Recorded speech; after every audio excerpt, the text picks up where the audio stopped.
Hello folks, how's it going? Well, that was a fucking busy weekend, wasn't it? I didn't do much because I went and did the old Thanksgiving thing. When in Rome. Thanksgiving's fucking quality as well. It's one of the best American holidays because it's like a practice Christmas. You just gorge on turkey and sugary shit. Sort of warming yourself up, ready for Christmas, which is, the main event.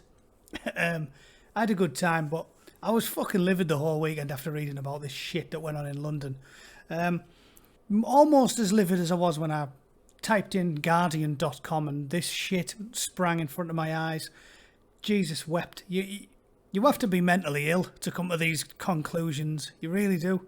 They've been weaponising this shit ever since it happened. You had Sadiq Khan going on the BBC and talking about how, well, essentially it was all the Tories' fault that these poor fucking kids got killed.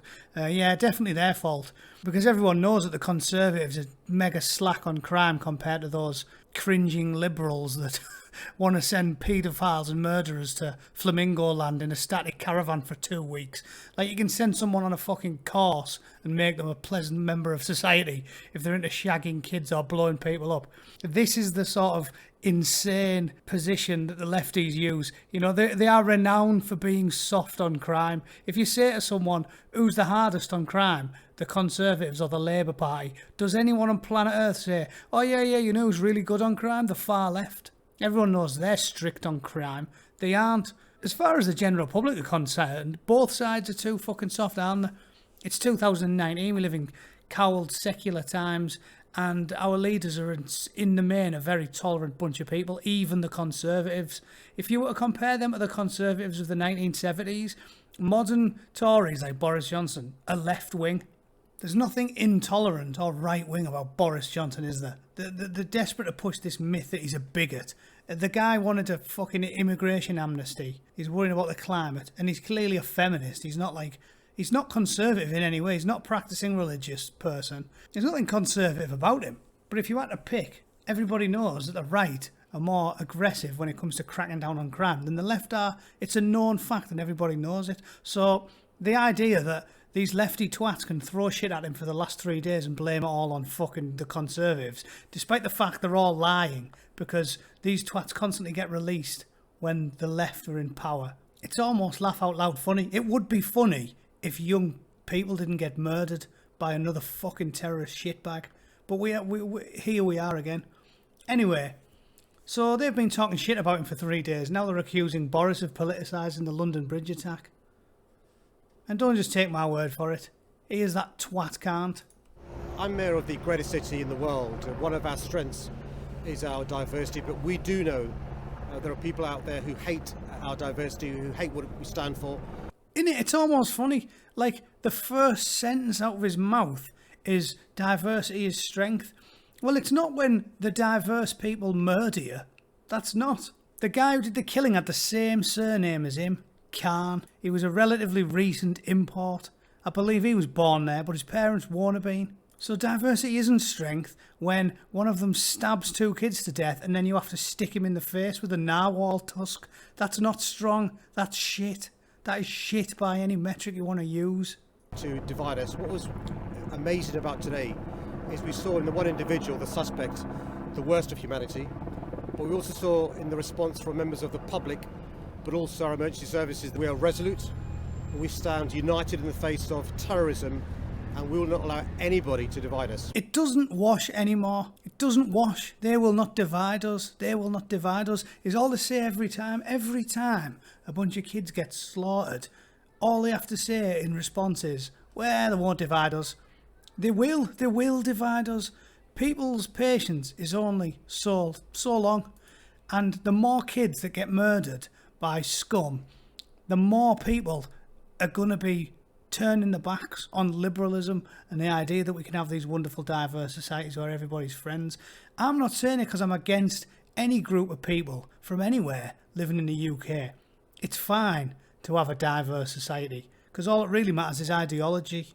But fuck me, you can't just keep saying every time a bunch of kids get killed, our diversity is a strength, like a mantra, like you're in a religious cult. Diversity is our strength. It doesn't wash anymore. People have had enough. And then when the Guardian just uses it to attack Boris Johnson and say, oh yeah, the poor old Jack who died, he'd hate to see Boris Johnson saying bad things about fucking terrorists.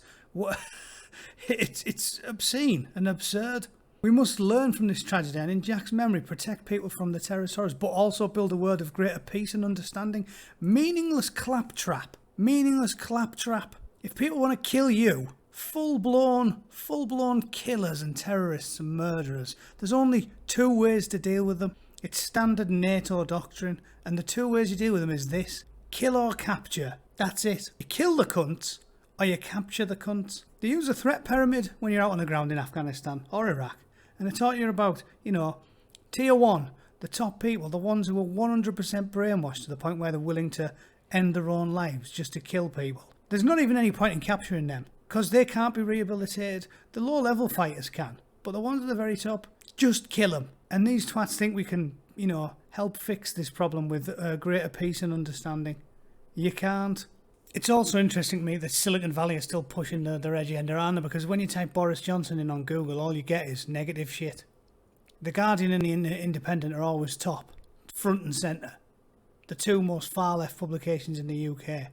They're front and centre when you type in Boris Johnson's name on Google. Oh yeah, and the Mirror, and Sky News, and the BBC. You never get anything from like the Daily Mail or the Telegraph. Some people think it's a bit right of centre and actually might be, saying good things about Boris Johnson. You just get this, an endless plethora of shite about Boris Johnson. Oh look, there were so many complaints, the BBC website shut down. Boris Johnson says some prisoners can't be de-radicalised. They fucking can't. Look, Boris Johnson has said the grim reality is that some people can't be rehabilitated in prison. They can't. The PM called for longer sentences and an end to automatic release. The father of Jack Merrick said, oh, he can't use his pretext for more draconian sentences. You tell me, Merritt, what the fuck we're going to do about terrorism. You tell me what's your plan, your grand plan for convincing people that are willing to commit mass murder on children and blow up pop concerts with little girls in. You tell me how we're going to fix that with fucking hugs. Someone inform me, because it does my fucking head in. Seriously. Kill or capture. That's how you deal with the worst killers in the world. I'm not talking about ones who are just leaning towards extremism. I'm talking about willing to murder babies. These fucking lefties who work for the Guardian and Independent and the BBC. Please, I'm serious. Tell me you tell me how we deal with terrorism. We clamp down. We have draconian sentences for the fuckers that are willing to kill kids. And we kill the worst scum that there is. Preferably somewhere else. Can't get away with it in England. I'm not suggesting we fucking send the SS into mosques in Manchester, but you smash them. You smash Al-Qaeda and the Taliban and ISIS, and you root out every single person that supports them, and you deport them if they weren't born in Britain, and you jail them for fucking ever if they were. Done. That's my plan. I've got one.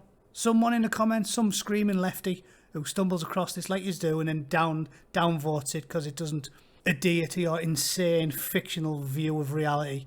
You tell me what yours is, because I've laid mine out. What's your grand plan? Short of singing fucking Kumbaya around a campfire. Cringing in the darkness. Hoping that if we just keep being nice to them and turning the other cheek, they'll all go, you know what lads, fuck it, I've changed my mind. You're a nice bunch of cunts, really. It's not gonna happen. I'm fucking livid. I try to put a bit of humour in most videos, but I'm really not in the mood today. Maybe I'll have another go at it tomorrow. But yeah, this has got to fucking stop.